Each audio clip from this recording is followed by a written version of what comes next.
Mic चालू ही नहीं था। तो चलिए फिर से स्टार्ट करते हैं। सफलता एक्सप्रेस के इस धुआंधार एपिसोड में आपका स्वागत है। हम लोग directive principle of state policy देख रहे थे और इसमें हम लोग सेक्शन पढ़ाते पढ़ाते दिमाग में चढ़ गया। आर्टिकल 43 तक देख लिए थे। तो चलिए एक बार रिवीजन के साथ एक बार स्टार्ट करते हैं। तो जैसा कि आप लोग जानते हैं कि directive principle of state policy जो है सेक्शन आ रहा है यार। आर्टिकल 36 से स्टार्ट होता है। तो 36 हम लोग देख चुके हैं। 36, 37, 38, 39, 40 और 41, 42, 43 तक देख चुके हैं। अब 43 से 43A से यहाँ देखना है, ठीक है। तो 36 में क्या है, डेफिनेशन का बात किया गया है, ठीक है। और 37 में क्या है, नॉट इनफोर्सिएबल का बात करता है, नॉट इनफोर्सिएबल। 38 में क्या है, अप्लीकेशन है, मतलब सर्टेन अप्लीकेशन।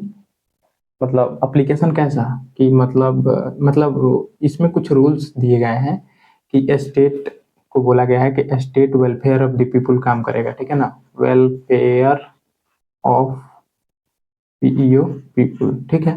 वेलफेयर, स्टेट जो है वेलफेयर ऑफ द पीपुल के लिए काम करेगा, ठीक। 38 में बोला गया। 39 में क्या है, तो कुछ प्रिंसिपल्स दिए गए हैं।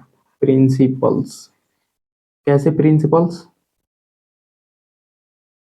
कि इन प्रिंसिपल्स, जैसे स्टेट कोई भी लॉ बनाएगा तो इन प्रिंसिपलों को ध्यान में रखेगा, ठीक है। तो ये है। 40 में क्या है, ऑर्गेनाइजेशन ऑफ पंचायत, ठीक है, या कॉन्स्टिट्यूशन ऑफ पंचायत कह सकते हैं, ठीक है। ऑर्गेनाइजेशन ऑफ पंचायत, ठीक। और 41 में क्या है, 42 में तो मैटरनिटी रिलीफ है, मैटरनिटी रिलीफ, ठीक है। मैटरनिटी रिलीफ इसको इम्प्लीमेंट करने के लिए, आर्टिकल 43 को इम्प्लीमेंट करने के लिए मैटरनिटी रिलीफ एक्ट 1961 लाया गया। क्या लाया गया, maternity relief, RELIEF relief act 1961 लाया गया, ठीक है। तो इसमें क्या था कि इसमें 12 वीक WWK होता है, 12 वीक का लीव मिलता था। और कैसा लीव कि 12 वीक का जो लीव मिलेगा उसमें उसका पेमेंट उस मदर का जो भी मैटरनिटी रिलीफ जिसको मिल रहा है, तो 12 वीक का जो छुट्टी मिलता था उसका पैसा नहीं काटा जाता था, ठीक है। लेकिन बहुत सारे केसों में, कौन सा केस है, बहुत सारे केसों में बोला गया कि ये जो है इंटरनेशनल लेबर ऑर्गेनाइजेशन में दिए गए जो प्रावधान है उसको फॉलो नहीं करता है, ठीक है।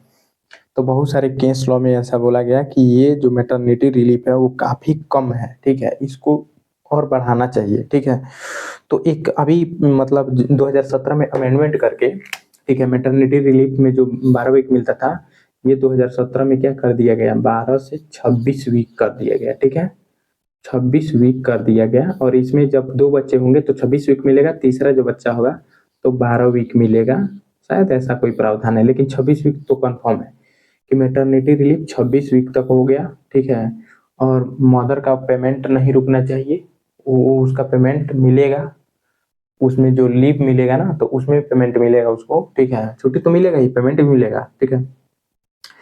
तो इसी मतलब 2017 में आया मैटरनिटी रिलीफ अमेंडमेंट एक्ट 2017, ठीक है। तो इसी के पहले, जस्ट इस अमेंडमेंट के पहले उमा देवी बनाम कर्नाटक राज्य का एक केस आया था जिसमें बोला गया था, मतलब अदालत ने यह महसूस किया था कि वैश्विक मानक जो इंटरनेशनल लेबर ऑर्गेनाइजेशन का जो मानक है उससे जो ये 12 वीक है वो काफी कम है, ठीक है। मतलब ये 2017 में 26 वीक किया गया है। इससे पहले एक केस आया उमा देवी बनाम कर्नाटक राज्य, ठीक है। तो उसमें बोला गया कोर्ट के द्वारा, मद्रास हाई कोर्ट के द्वारा, कि ये जो मैटरनिटी लीव 12 वीक है वो काफी कम है, ठीक है।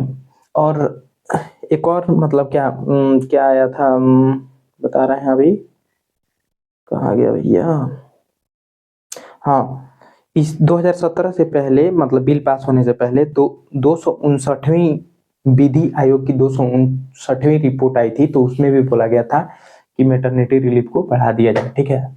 तो उसी को ध्यान में रखते हुए, और एक केस भी आया था इस पे 2000 में, सन 2000 में। वो केस का नाम था MCD, ठीक है, municipal corporation of Delhi versus female workers labour organisation, ऐसे कुछ करके था, ठीक है, 2000 में आया था। तो उसमें भी बोला गया था कि मैटरनिटी रिलीफ जो है मिलना चाहिए, और ये जो 12 वीक है वो काफी कम है और ज्यादा होना चाहिए, ठीक है। तो ये तो समझ में आ गया। और 43 में देखे थे, ये हम लोग देखे थे। 41 में क्या है भैया, हम भूल गए हैं लग रहा है, कहाँ गया। 41 में right to work, right to work education, ये है ना, right to work to education, ये सब है ना। और 42 में मैटरनिटी रिलीफ जैसा कि हम लोग देख लिए हैं, ठीक है, ठीक। 43 में क्या है, लिविंग वेज है, लिविंग वेज, ठीक है, लिविंग वेजेज ETC, ठीक है। अब हम लोग देखने जा रहे हैं 43A, ठीक है। हाँ तो चलिए देख लेते हैं एक बार। आवाज सुनाई दे रहा है ना, आवाज जा रहा है ना प्रॉपर। स्टार्टिंग में तो चालू नहीं किए थे, वीडियो चल रहा है कि नहीं। गुड, वीडियो चल रहा है। तो अभी टाइम शायद 1:57 हो रहा है रात के, तो इसलिए ज्यादा देर वीडियो रिकॉर्ड नहीं होगा, इतना पढ़ा के खत्म करते हैं। तो चलिए देख लेते हैं।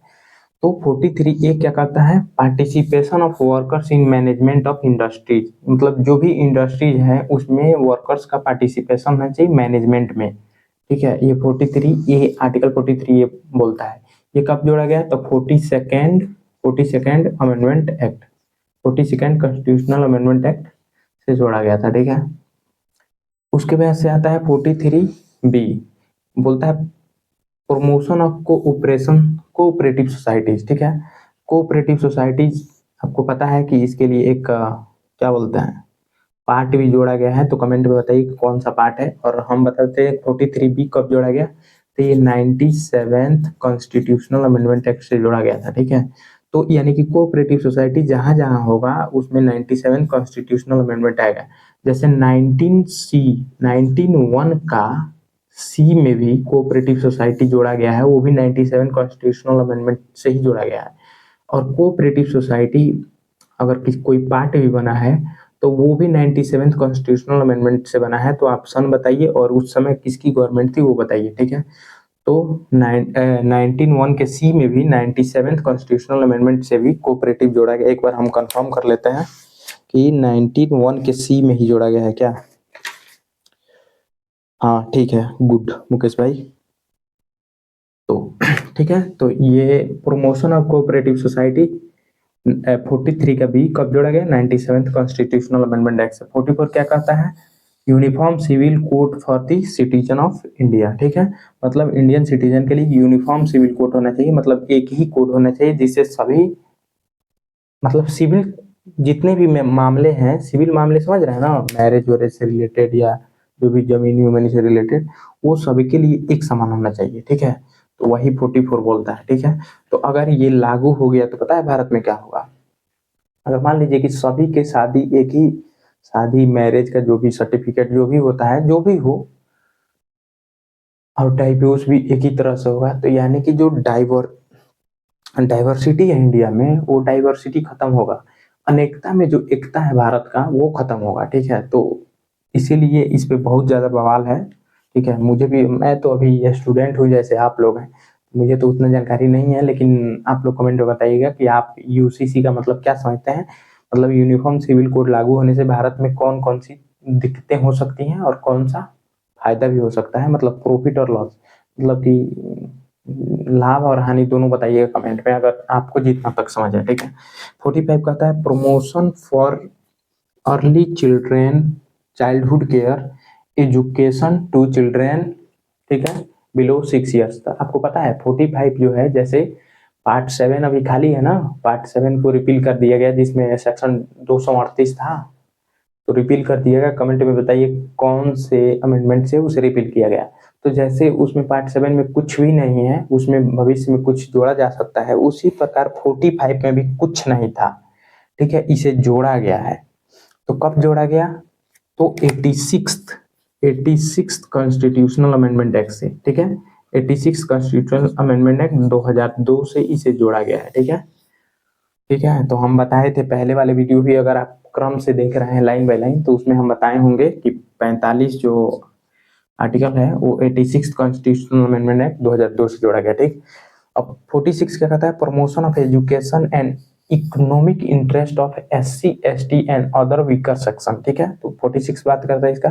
47 ड्यूटी ऑफ स्टेट, मतलब कहता है कि स्टेट की ड्यूटी होगी कि वो लोगों के न्यूट्रिशन का ख्याल रखे और स्टैंडर्ड ऑफ लिविंग पे भी ध्यान दे और उसे इम्प्रूव करे एंड इम्प्रूव पब्लिक हेल्थ। ठीक है। तो आपको पता है कि इसी के अंतर्गत इस समय 80 करोड़ जनता को, भारत के जनता को क्या दिया जा रहा है, गेहूं और चावल। ठीक है। चूंकि ये इन्फोर्सिबल नहीं है, लेकिन सरकार अगर कोई भी कानून बनाकर इसको लागू करना चाहती है तो लागू कर सकती है। ठीक है।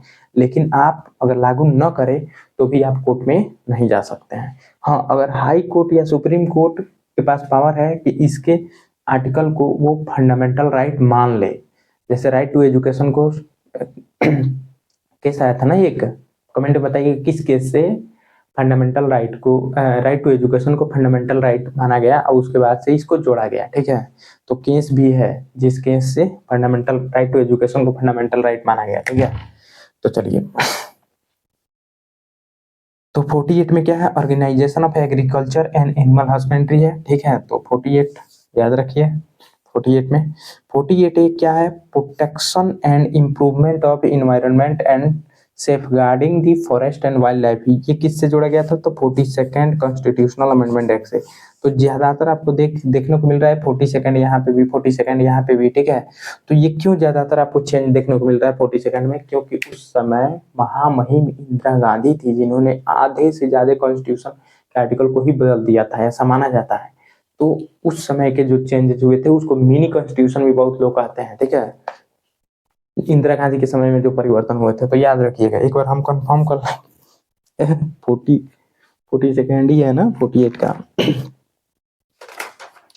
48 का 42nd। हाँ भैया, एक बार लिख दिए तो कल थोड़े ना होगा। चलिए, the protection and improvement of environment and safeguarding the forest and wild life, 48A कब जोड़ा गया, 42nd कॉन्स्टिट्यूशनल अमेंडमेंट एक्ट 1976। ठीक। 49 में क्या है, protection of monuments and places and object of national importance. जैसे हम लोग घूमने जाते हैं, आगरा, लाल किला, ताजमहल घूमने जाते हैं। ठीक है। तो ये सब क्या है, ये नेशनल इंपोर्टेंस की चीजें हैं। मॉन्यूमेंट्स या प्लेसेस जो है नेशनल इंपोर्टेंस की हैं, तो उसका प्रोटेक्शन के बारे में 49 में बोला गया है। ठीक है। और तो बताइए कि इसको प्रोटेक्ट करने के लिए कौन सा एक्ट पास किया गया, बताइए कमेंट में। 50 नंबर क्या है, separation of judiciary from executive. 50 जो बात करता है कि एक्सिक्यूटिव और जुडिशरी को सेपरेट कर दिया गया है इस आर्टिकल से। ठीक है ना, दोनों अलग अलग होंगे, दोनों जो है एक दूसरे के काम में बाधा नहीं डालेंगे। ठीक है। 51 क्या है, promotion of international peace and security. तो देखिए 51 क्या कहता है, इंटरनेशनल पीस एंड सिक्योरिटी। तो स्टेट सेल, मतलब स्टेट क्या करेगा, इंटरनेशनल पीस एंड सिक्योरिटी करने का प्रयास करेगा। ठीक है ना। तो the state shall endeavour to promote the international peace and security, maintain just and honourable relation between nation. ठीक है। Foster respect for international law and treaty obligation in the dealing of organized people with one another, encourage settlement of international dispute by arbitration। हम कहाँ पढ़ रहे थे, bare act में पढ़ रहे थे। देखिए ये मेरा बेयर एक्ट है, इसमें बहुत गाज पोत किए हैं, दिख रहा है। ठीक है। तो ये देखो बेयर एक्ट, कॉन्स्टिट्यूशन का बेयर एक्ट ले लीजिएगा। ठीक है, तभी पढ़िएगा। सो इसके बाद से हम लोग पढ़ेंगे क्या, फंडामेंटल ड्यूटीज। ठीक है। तो फंडामेंटल ड्यूटीज पढ़ेंगे। आपको पता है ये कि ये भी इंदिरा गांधी के समय में आया था, इसके बाद से हम लोग पढ़ेंगे विस्तार से। ठीक है। क्या, फंडामेंटल ड्यूटी इंदिरा गांधी के समय में आया था, इसका मतलब है कि 42nd कॉन्स्टिट्यूशनल अमेंडमेंट एक्ट से आया था। इसके क्या बोलते हैं, रिकमेंडेशन पे आया था, तो स्वर्ण सिंह कमेटी। ठीक है। स्वर्ण सिंह कमेटी के रिकमेंडेशन पे आया था। स्वर्ण सिंह कमेटी कौन थे, स्वर्ण सिंह कौन थे, तो देखिए ये फॉरेन मिनिस्टर थे आई थिंक, मतलब इंदिरा गांधी के सलाहकार समझ लीजिए। ठीक है ना। तो ये इंदिरा गांधी के सलाहकार थे ठीक है। इन्होंने ही रिकमेंडेशन दिया कि फंडामेंटल राइट तो हम लोग दे दिए हैं, लेकिन फंडामेंटल ड्यूटीज भी होना चाहिए, लोगों के कुछ कर्तव्य भी होना चाहिए ना। सिर्फ राइट राइट राइट, ड्यूटी कौन फॉलो करेगा? कहीं कुछ कूड़ा कचरा फेंक देंगे, उन्होंने तो ये भी बोला था कि कहीं भी कोई भी कूड़ा कचरा फेंक देता है ये भी ऐड करो, ठीक है। उन्होंने ये भी कहा था कि जो लोग टैक्स नहीं देते हैं इसमें लिखो कि टैक्स देने की ड्यूटी है आप लोग की, ठीक है, लेकिन लागू नहीं हुआ, वो अलग बात है। तो देखिए तो 42nd कॉन्स्टिट्यूशनल अमेंडमेंट 1976 से फंडामेंटल ड्यूटी को जोड़ा गया पार्ट 4 में। ये यह एक नया पार्ट है, पार्ट 4A। किसके रिकमेंडेशन से? स्वर्ण सिंह कमेटी के। स्वर्ण सिंह कमेटी कौन थे? तो सलाहकार थे इंदिरा गांधी के, ठीक है ना। क्या थे? एडवाइजर थे, एडवाइजरी। और फॉरेन मिनिस्टर भी थे, फॉरेन मिनिस्टर भी थे, रह चुके थे। और इंदिरा गांधी के सलाहकार भी थे। उन्होंने रिकमेंड किया था कि महामहिम इंदिरा जी इसे फंडामेंटल ड्यूटी ऐड करिए कॉन्स्टिट्यूशन में, तो उन्होंने अमेंडमेंट किया और जोड़ दिया, ठीक है। तो हम आगे चर्चा करेंगे इसका, ठीक है। और जस्ट और मतलब एक ही दिन में खत्म हो जाएगा, एक ही लेक्चर में, और उसमें भी हम लोग चालू कर देंगे क्या, पार्ट 5, जो किसका बात करता है? सेंट्रल गवर्नमेंट का, ठीक है ना। तो यूनियन का बात करता है, ठीक है। तो हम लोग चालू करेंगे प्रेसिडेंट से। किससे चालू करेंगे? प्रेसिडेंट से। जैसे ये तो हो गया एक पार्ट 4A का, ठीक है, फंडामेंटल ड्यूटी का। उसके बाद से हम लोग चालू करेंगे पार्ट 5 चालू करेंगे, जिसमें हम लोग 52 से स्टार्ट करेंगे, ठीक है। तो प्रेसिडेंट, तो एक ट्रिक हम बता देते हैं, 52, 53, 54, 55, 56, ठीक है, 57, 58, 59, 60, 61 तक, ठीक है। याद रखिएगा PPEMTEQCOI, ठीक है ना। PPEMTEQCOI, ठीक। तो P से प्रेसिडेंट, P से पावर ऑफ प्रेसिडेंट मतलब एक्सिक्यूटिव पावर ऑफ गवर्नमेंट, ठीक है ना, यूनियन गवर्नमेंट। तो P से प्रेसिडेंट, P से पावर, E से इलेक्शन, M से मैनर, T से टर्म, टर्म क्या? 5 साल, ठीक है। Manner, manner of election of president, ठीक है। देखिए P से प्रेसिडेंट, P से पावर, दूसरा में P से पावर, ठीक है। E से इलेक्शन, M से मैनर, T से टर्म, E से री इलेक्शन, Q से क्वालिफिकेशन, C से condition of office of president, C से कंडीशन, O से ओथ, I से इम्पीचमेंट, ठीक है। तो याद रखिएगा ना, PPEMTEQCOI, ठीक है। ओके, थैंक्स फॉर वॉचिंग, मिलते हैं नेक्स्ट वीडियो में। और वीडियो कैसा लगा कमेंट में जरूर बताएं, और अपने दोस्तों को भी शेयर करें। बहुत दुख लगता है भाई, नहीं शेयर करते हैं आप लोग यार। 2 4 5 व्यूज में क्या होता है आज के समय में, बताओ यार, दुखी हो जाते हैं कभी कभी। ओके।